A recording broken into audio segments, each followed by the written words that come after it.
Hello, welcome to my virtual abode where virtually everyone is welcome. I've got a good poem for you, but I'm a little hesitant to recite it. I'm afraid some of you might be offended.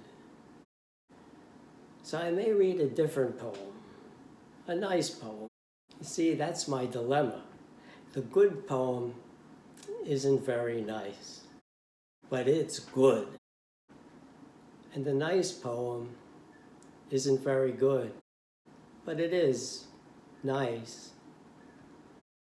I suppose the nice thing would be for me to let you decide which one you want to hear, but I'm not going to do that. I'll choose. And after I tell it, you can tell me if you think it was a nice poem or a good one. The Eternal Poker Game. There's a famous game of 5-card draw that everyone witnessed, but nobody saw. Round the table 5 players sat, hauntingly still. Fate, chance, and justice, and chaos, and will. Chance was the dealer. Justice went first. They played their hands almost as if they'd rehearsed. Justice took 2 cards, then Will took 2 more. Chance shrugged and took 3. Chaos took 4. And when his turn came, Fate impassively sat, though he said determinedly, "I'll stand pat." Will folded quickly, then chaos gave in. Chance, fate, and justice all went for the win. None of them would admit hope for victory was gone, and so the 3 sat with their game faces on until the time came as the second hand swept to reveal the 5 cards those 3 players had kept. Chance had 3 sevens, justice a straight. All of the focus now fell upon fate. Over the game room there settled a hush.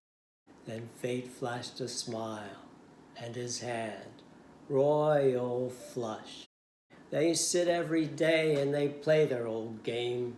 Each time the contest's results are the same. Chance always deals, justice always begins. Will always folds first, and fate always wins. Now you may wonder why fate always wins when chance is the dealer. Chance must be cheating and letting fate win. And why would chance do that? Well, the answer is that chance and fate are very closely related. You see, fate is just chance in the past tense. It was my fate to recite the poem I just recited. There's a very strong chance now that I'll recite the poem I intend to recite next, but there's also a chance that I won't get to. Something may preempt it.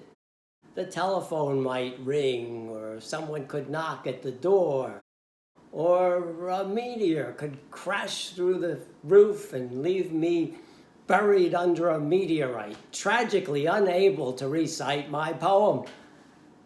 There's a chance any of these things could happen. We'll just have to wait and see how chance becomes fate. Meteor and meteorite, chance and fate, before and after. Wait and see. At the lottery window. At the lottery window, a queue of people waiting to wager today's dollar on the same luck that lost them yesterday's. At the lottery window, a queue of days waiting, each to take its fee. At the lottery window. Your number is the one you've spent so many dollars on, you figure you own it.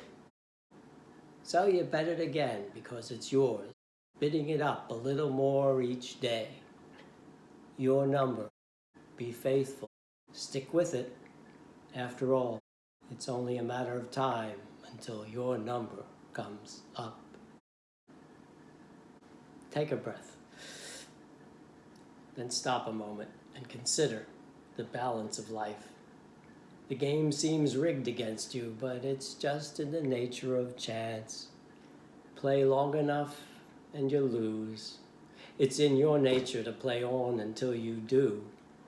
It isn't the dice that are loaded, it's life, and life's unremitting balance. Just like that breath you took, you have to give it back. Well, fortunately, a meteor didn't crash into the ceiling and I didn't have to give anything back today.